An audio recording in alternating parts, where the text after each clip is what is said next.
Une famille entière disparue sans laisser de traces dans une ferme isolée. Mais ce n'était pas un simple meurtre. Ce qui arriva cette nuit-là est bien plus terrifiant. Voici l'histoire de Hinterkaifeck, tirée de faits réels, un des crimes les plus mystérieux de l'histoire allemande.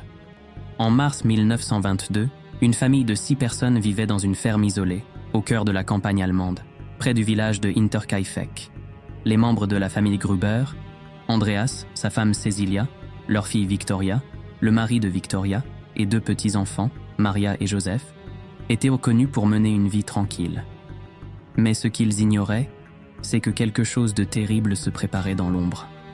Avant la tragédie, Andreas Gruber avait raconté à ses voisins qu'il entendait des bruits étranges dans sa maison, des pas dans le grenier, des bruits de portes qui s'ouvraient et se fermaient seules, et des traces de pas menant à la ferme. Mais personne ne l'a cru, pensant qu'il était simplement victime de paranoïa. Il ne savait pas que derrière ces bruits, un véritable monstre se cachait dans la maison. Dans la nuit du 31 mars 1922, quelque chose de terrible se produisit.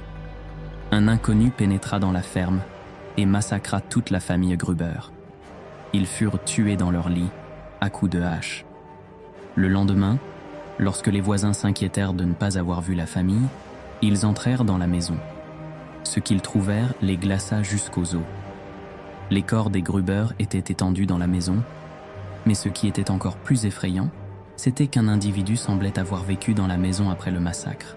Les portes étaient toujours fermées à clé de l'intérieur, mais les victimes n'avaient pas été volées.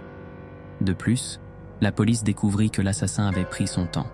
Il vivait dans la maison pendant plusieurs jours après le meurtre, nourrissant les animaux et même se servant des provisions de la famille, avant de disparaître sans laisser de traces. L'enquête sur l'affaire d'Hinterkaifeck se poursuivit pendant des années sans résultat. Des soupçons de meurtre familial, de vengeance et même de fantômes hantant la ferme circulaient, mais personne n'a jamais trouvé l'assassin. La ferme est aujourd'hui abandonnée et se trouve au cœur de nombreuses légendes urbaines. Le mystère de Hinterkaifeck n'a jamais été résolu.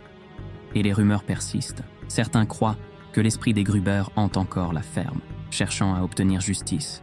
Qui était l'assassin? Et pourquoi a-t-il agi de manière aussi étrange et macabre? Était-ce l'œuvre d'un fou solitaire? Ou une présence malveillante hantait-elle la ferme? Partage ton avis en commentaire. Et n'oublie pas de t'abonner pour plus d'histoires effrayantes.